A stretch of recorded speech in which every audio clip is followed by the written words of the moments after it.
প্রিয় বন্ধুরা, আশা করি সবাই ভালো আছেন। আমিও বেশ ভালো আছি। তো একটা ভিডিও বানাইতে আসা এই প্রাকৃতিক সৌন্দর্যের রাজ্যে আমি যেন নিজেকে হারিয়ে ফেললাম।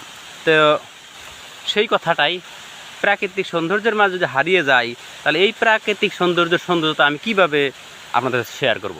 তো শেয়ার করার জন্য উদ্বুদ্ধ আমি, ইনশাল্লাহ। তো দেখেন, আমরা এই যে একটা এদিকে চতুর্দিকে পাহাড় দেখেন।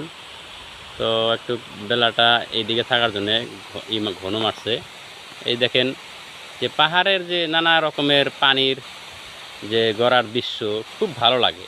এগুলা হলো পাহাড়, একটা ঘনার মধ্যে আছি, চতুর্দিকে পাহাড়, এখানে সব দিকেই পাহাড়। দূরে হয়তো রাস্তা আছে, চতুর্দিকে পাহাড়। তো এমন একটা জায়গায় আসছি, সব দিকে পাহাড় দেখেন, সব দিকে পাহাড়।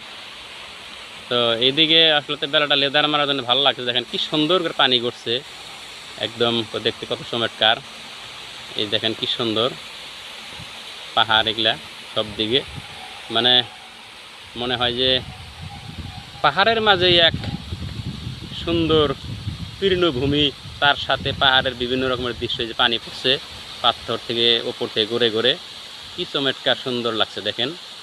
তো যাই হোক, এখানে এসে আমরা একটু রেস্ট করলাম। আমার আর 2-3 বন্ধু আছে, তারা বিভিন্ন ফটোশ্যুটে ব্যস্ত আছে।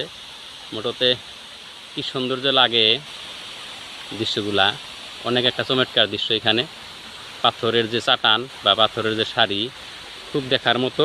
এখন আমরা এখান থেকে যাই, সামনে আর একটা এরকম একটা জায়গা আছে, সেখানে একসময় মানুষের বিভিন্ন কর্মরত ছিল, কিন্তু এখন যেহেতু সেই কর্ম জায়গাটা ব্লক হয়ে গেছে, তো তার জন্যেই সেই বিষয় নিয়ে একটা ভিডিও বানাবো বা আলোচনা করব।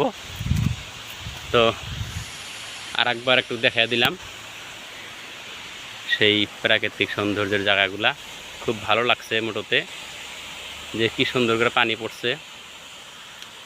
তো 2বার কথা বলা হয়ে গেল, এটা কেউ বিরক্ত মনে করবেন না।